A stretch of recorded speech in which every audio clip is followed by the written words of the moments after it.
Bismillahirrahmanirrahim. Assalamualaikum warahmatullahi wabarakatuh. Pak Ustaz, apakah ada dalam Islam tentang syariat, tarikat, dan ma'rifah? Jika ada, tolong dijelaskan Pak. Ada, itu istilah. Ya, syariat itu ada. Kalau nggak ada syariat, bagaimana kita ibadah? Ya, ada syariat. Syariat itu cara ibadah. Syara'a lakum minad dini, kan? Kami telah syariatkan dalam agama. Ma wassa bihi Nuh, yang telah kami wasiatkan kepada Nuh, serta juga nabi-nabi yang lainnya. Di teman-teman sekalian, din agamanya, syariat, cara mengerjakan isi agamanya. Syariat itu asalnya dari kata syara', artinya jalan. Jalan menuju Allah. Apa bentuk syariat? Syariat itu bentuknya ibadah. Ilmunya disebut dengan fiqih. Jadi ketika Allah menetapkan agama, Quran surah 3 ayat 19, Inna dina indallahil Islam. Ya, agama yang diridhai oleh Allah itu cuma Islam. Kemudian memberi jalan bagaimana berislam yang baik. Maka diberikan jalan dengan jalan syariat. Syariat itu isinya ibadah. Makanya ketika ditanya tentang Islam, Nabi SAW oleh malaikat Jibril, disebutkan di hadis Muslim, nomor hadis yang ke-8, di jilid yang pertama, rawinya sahabat Umar bin Khattab radhiyallahu ta'ala anhu, posisi paling kiri sebelah atas di kitabnya. Ketika ditanya mal Islam, apa itu Islam? Dijawab dengan syariat. Antashhada an la ilaha illallah wa anna Muhammadar Rasulullah, ibadah lisan. Wa tuqimas salat, wa tu'tiyaz zakat, zakat, wa tasuma Ramadan, puasa, wa tahujjal baita in istata'ta ilaihi sabila, dan tunaikan haji sesuai dengan kemampuan Anda, berusaha untuk mampu mewujudkan dia. Itu syariat namanya. Jadi kalau disebutkan syariat itu maksudnya salat, maksudnya puasa, maksudnya haji.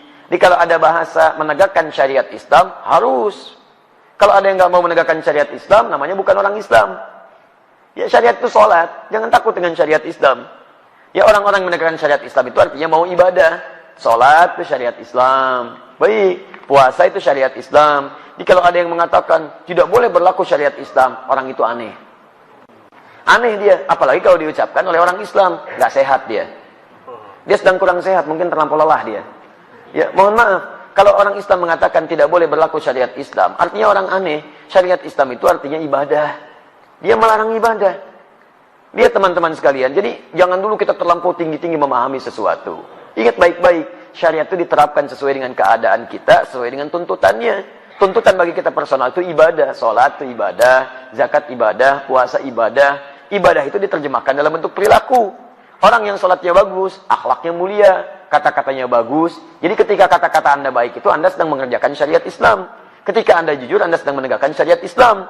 Ketika Anda tidak korupsi, Anda sedang menegakkan syariat Islam.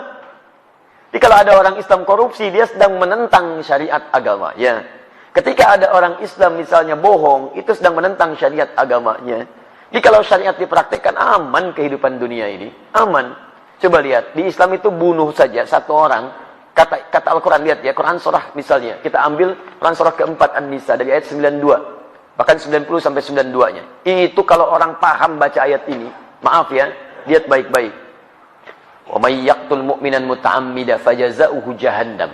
Siapa yang sengaja membunuh satu orang saja beriman, satu orang saja, satu orang, maka balasannya neraka jahanam. Awas, khalidan fiha, kekal di dalamnya. Wa ghadiballahu alaihi, Allah murka kepadanya. Wa la'anahu, dilaknat dia. Wa 'adda lahu 'adzaban 'azima. Dan Allah janjikan kepadanya siksa berlipat. Saya mau tanya pada Anda, muslim mana yang bercita-cita masuk neraka jahanam? Muslim mana? Makanya kalau orang benar-benar beriman kepada Allah, Islamnya benar, mau menegakkan syariat, nggak mungkin dia bunuh orang. Mustahil. Demi Allah saya katakan mustahil. Karena ketika mau bunuh, taruhannya neraka jahanam. Jangankan bunuh, maaf, mencela aja dilarang. Quran surah 49 ayat 12. Ya ayyuhalladzina amanu la yaskhar qaumin qaum. Jangan saling cela. Jangankan saling cela, matanya aja nggak boleh lihat yang tidak baik. Quran surah 24 ayat 30 untuk laki-laki, 31 untuk perempuan.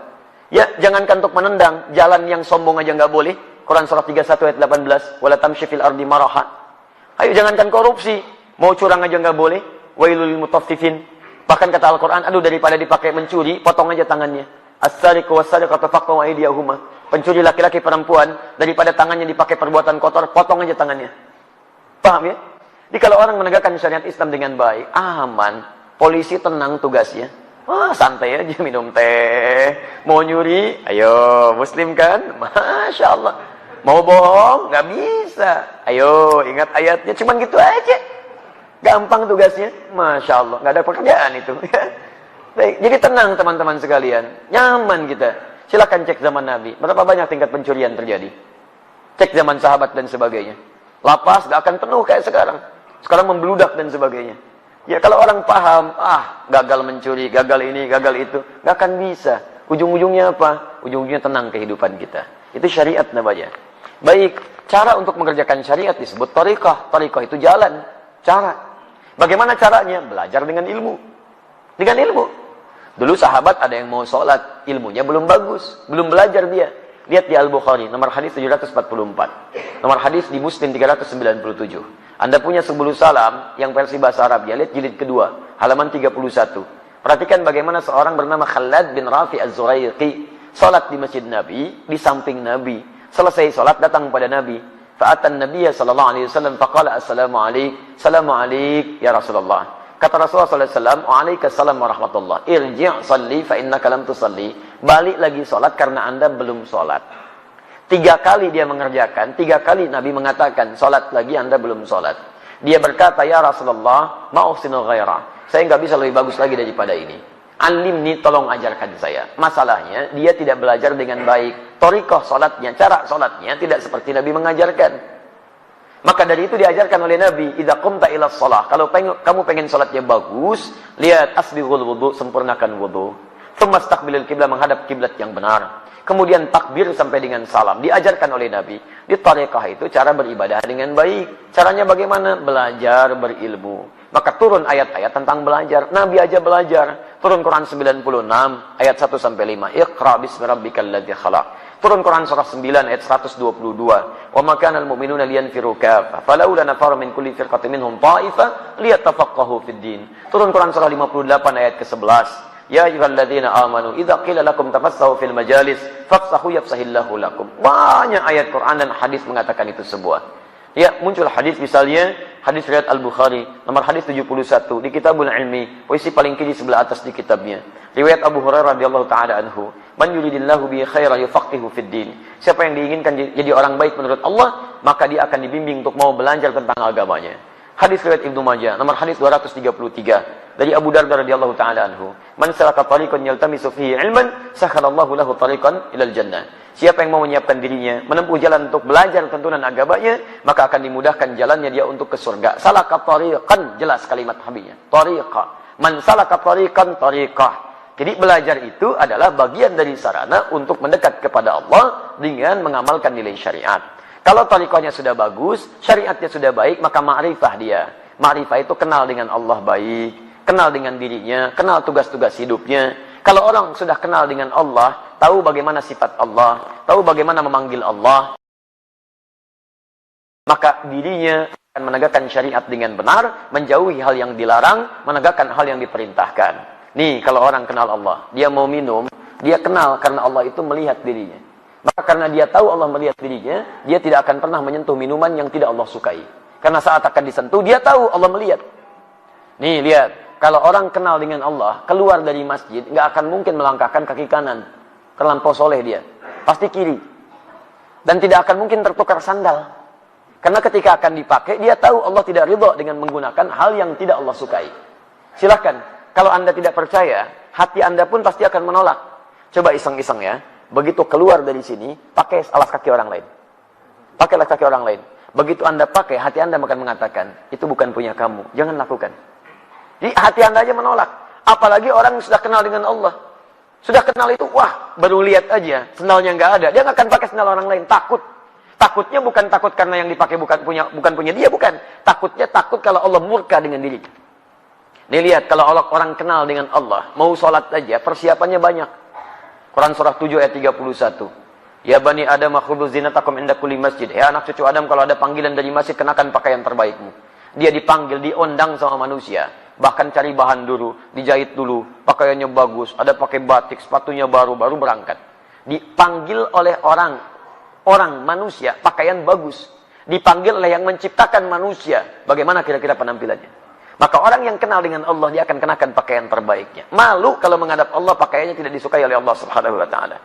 Malu kalau bacaannya itu kurang bagus di hadapan Allah. Menghadap pada manusia, bacaan ditata. Kadang-kadang bikin konsep. Begitu sudah berhadapan dengan manusia, masih pakai konsep juga. Masya Allah. Bahkan antar pemimpin dunia, satu presiden, masih pakai konsep juga. Takut salah. Ya, takut salah. How can you do that? Masya Allah, lihat misalnya kan, di konsep takut salah, takut keliru. Berhadapan dengan manusia, Anda masih persiapan, maka bagaimana berhadapan dengan Allah? Maka orang yang kenal Allah, dia akan belajar. Takut kalau baca Al-Fatihah masih berantakan. Itu yang disebut dengan ma'rifah. Kalau sudah mendapatkan ma'rifah, puncaknya disebut dengan ihsan. Ihsan itu disebut di hadis Muslim. Nomor hadis yang ke-8, di Al-Arba'in nomor hadis yang kedua, di lisan Nabi SAW. Al-ihsanu an ta'budallaha ka'annaka tarahu, fa'illam takun tarahu fa'innahu yarak. Orang ihsan itu akan menjadikan semua aktivitasnya sebagai ibadah. Makannya ibadah, minumnya ibadah, duduknya ibadah. Seakan-akan merasa dipersaksikan oleh Allah. Paham ya? Baik, itulah ada syariat, ada tariqah, ada ma'rifah. Jadi sebetulnya tidak aneh-aneh. Tidak harus kemudian Anda mendapatkan ma'rifah. Ya, rahmatullah datang misalnya ke gua, ke gunung sendirian di situ. Istri ditinggalkan, anak enggak ada. Mama, papa, mama. Mana papa, mama?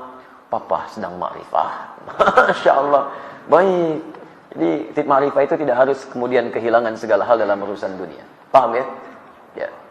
Allah Ta'ala alam bisawab.